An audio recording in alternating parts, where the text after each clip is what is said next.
नमस्कार दोस्तों। हिंदू धर्म में बरगद के पेड़ को पूजनीय वृक्ष माना गया है। यह एक दीर्घजीवी विशाल वृक्ष होता है जिसकी पूजा से देवी देवता प्रसन्न होते हैं। साथ ही बरगद वृक्ष की पूजा करने से कई समस्याओं से मुक्ति भी मिलती है।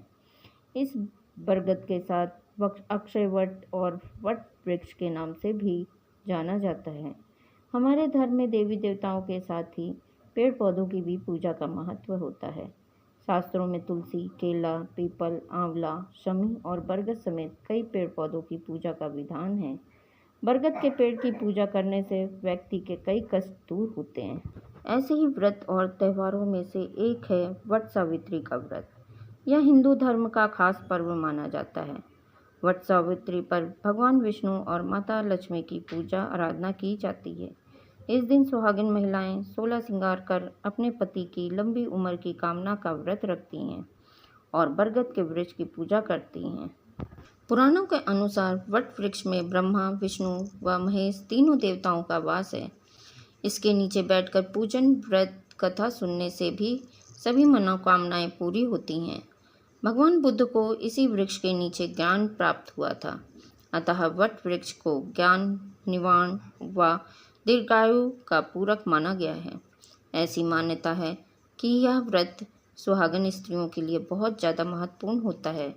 जो सुहागन स्त्री वट सावित्री व्रत करती है और बरगद के वृक्ष की पूजा करती है, उसे अखंड सौभाग्य का फल मिलता है और उसके सभी कष्ट दूर होते हैं। सिर्फ इतना ही नहीं, वट सावित्री का व्रत रखने से पति पत्नी के बीच आपसी प्रेम बढ़ता है और वैवाहिक जीवन में मधुरता भी आती है।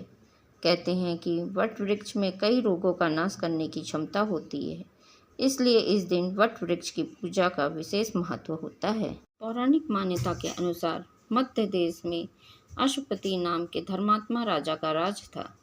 उनकी कोई संतान नहीं थी। संतान प्राप्ति के लिए राजा ने यज्ञ करवाया, जिसके शुभ फल में से कुछ समय बाद ही उन्हें एक कन्या की प्राप्ति हुई।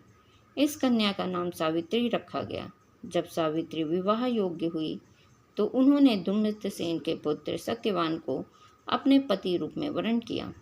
सत्यवान के पिता भी राजा थे, परंतु उनका राजपाट छिन गया था, जिसके कारण वे लोग बहुत दरिद्रता में जीवन व्यतीत कर रहे थे। सत्यवान के माता पिता की आंखों की रोशनी भी चली गई थी। सत्यवान जंगल में लकड़ी काट कर लाते और उन्हें बेचकर जैसे तैसे अपना गुजारा करते। जब सावित्री और सत्यवान के विवाह की बात चली, तब नारद मुनि ने सावित्री के पिता राजा अश्वपति को बताया कि सत्यवान अल्पायु है और विवाह के 1 वर्ष पश्चात ही उनकी मृत्यु हो जाएगी। जिसके बाद सावित्री के पिता ने उन्हें समझाने के बहुत प्रयास किए, परंतु सावित्री यह सब कुछ जानने के बाद भी निर्णय पर अडिग रही। अतः सावित्री की और सत्यवान का विवाह हो गया। इसके बाद सावित्री सास ससुर और पति की सेवा में लग गई। समय बीतता गया और वह दिन भी आ गया जो नारद जी मुनि ने सत्यवान की मृत्यु के लिए बताया था। उसी दिन सावित्री भी सत्यवान के साथ वन को गई। वन में सत्यवान लकड़ी काटने के लिए जैसे ही पेड़ पर चढ़ने लगा कि उसका सिर असहनीय पीड़ा होने लगी। कुछ वह सावित्री की गोद में सिर रखकर लेट गया।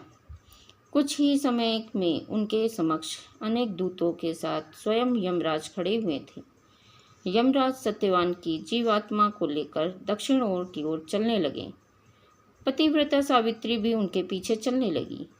आगे जाकर यमराज ने सावित्री से कहा, हे पतिव्रता नारी, जहाँ तक मनुष्य साथ दे सकता है तुमने अपने पति का साथ दे दिया, अब तुम लौट जाओ। इस पर सावित्री ने कहा, जहाँ तक मेरे पति जाएंगे वहाँ तक मुझे जाना चाहिए, यही सनातन सत्य है। यमराज सावित्री की वाणी सुनकर प्रसन्न हुए और उनसे 3 वर मांगने को कहा। सावित्री ने कहा, मेरे सास ससुर अंधे हैं, उन्हें नेत्र ज्योति दें। यमराज ने तथास्तु कहकर उसे लौट जाने को कहा और आगे बढ़ने लगे, किंतु सावित्री यम के पीछे चलती रही। यमराज ने प्रसन्न होकर पुनः वर मांगने को कहा। सावित्री ने वर मांगा, मेरे ससुर का खोया हुआ राज्य उन्हें वापस मिल जाए। इसके बाद सावित्री ने यमदेव से वर मांगा, मैं सत्यवान के 100 पुत्रों की माँ बनना चाहती हूँ। कृपा कर आप मुझे यह वरदान दें।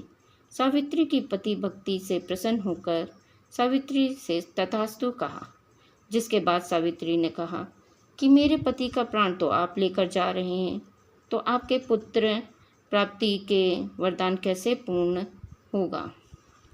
तब यमदेव ने अंतिम वरदान को देते हुए कहा, सत्यवान की जीवात्मा को पाश से मुक्त कर दिया। सावित्री पुनः उसी वट वृक्ष के लौटी तो उन्होंने पाया कि वट वृक्ष के नीचे पड़े सत्यवान के मृत शरीर में जीव का संचार हो रहा है। कुछ देर बाद सत्यवान उठकर बैठ गया। उधर सत्यवान के माता पिता की आंखें भी ठीक हो गईं और उनका खोया हुआ राज वापस मिल गया।